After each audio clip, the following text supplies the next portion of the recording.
বাংলাদেশে কেউ হিন্দু হোক আমাদের কোনো আপত্তি আছে? কেউ বৌদ্ধ হলে আমাদের কোনো আপত্তি আছে? কেউ খ্রিস্টান ধর্মাবলম্বী হলে আমাদের কোনো আপত্তি আছে? কেউ যদি নাস্তিকও হয়ে যায় আমাদের কোনো আপত্তি নাই। কিন্তু নাস্তিকতার দোহাই দিয়ে সেই লেভেলকে ব্যবহার করে যখন আপনি আল্লাহ এবং তার রাসূলের শানে কটূক্তি করবেন, আমাদের আপত্তি তখনই আমরা ঘরে চুপ করে বসে থাকবো না ইনশাআল্লাহ। আপনি নাস্তিক হয়ে জাহান্নামে যান, আমাদের কোনো আপত্তি নাই। কিন্তু নাস্তিকতার আদলে আপনি মুসলিমদের সেন্টিমেন্টে আঘাত করতে পারেন না। আপনি কোন ধর্মের দাবেদার হয়ে ইসলাম ধর্মকে কটূক্তি করতে পারেন না। আপনি ইসলাম ধর্মের এবং তাওহীদি জনতার সেন্টিমেন্টে আঘাত করতে পারেন না।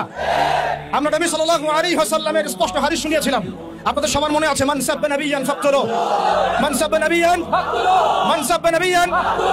এখন আপনারা সবাই জানেন এই দায়িত্ব কার উপর বর্তায়? এই দায়িত্ব বর্তায় আমাদের সরকারের উপরে।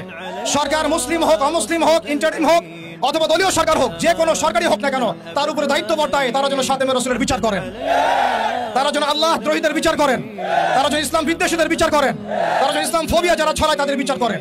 কিন্তু এখন পর্যন্ত আমরা তাদেরকে মামলা নিতে পর্যন্ত দেখি নাই। আমাদের ভাইরা থানায় থানায় ঘুরেছেন, মামলা নেওয়া হয় নাই। এই তথাকথিত গণতান্ত্রিক আইনের এবং এই তাগুতি সিস্টেমের মারপ্যাচে খাতেমে রাসূলের মতো স্পর্শগত ইস্যুতে মামলা নেওয়া হচ্ছে না। তাহলে কি আমরা এটা প্রমাণ করেছেন আপনারা তাহলে যে তাগুতি বিধান কখনোই সাম্য এবং ইনসাফ কায়েম করতে পারে না? আপনারা নিজেরাই প্রমাণ করেছেন যে তাগুতি বিধান এবং মানবরচিত সংবিধানগুলো, আইনগুলো কখনো মুসলিমদের সেন্টিমেন্টের পক্ষে আসতে পারে না। তারা কখনো খাতেমে রাসূলের পর্যন্ত বিচার করতে পারে না। তারা আল্লাহ দ্রোহীদের বিচার করতে পারে না। তারা ইসলাম বিদ্বেষীদের কোনো বিচার করতে পারে না। আপনারা পারেন শুধু দুটো কাজ করতে: এক, পশ্চিমাদের দাবিদারি করতে, এবং দুই, ভারতীয়দের দাবিদারি করতে এবং তাদের অভ্যন্তরীণ দালালদের দাবিদারি করতে। অতএব আমরা আবারও সতর্ক করতে চাই, এই সুস্পষ্ট হাদিসের উপরে আপনারা আমল করুন, অন্যথায় তাওহীদি জনতা শরিয়া আইন বাস্তবায়ন করার প্রক্রিয়ার দিকে হাঁটবে ইনশাআল্লাহ।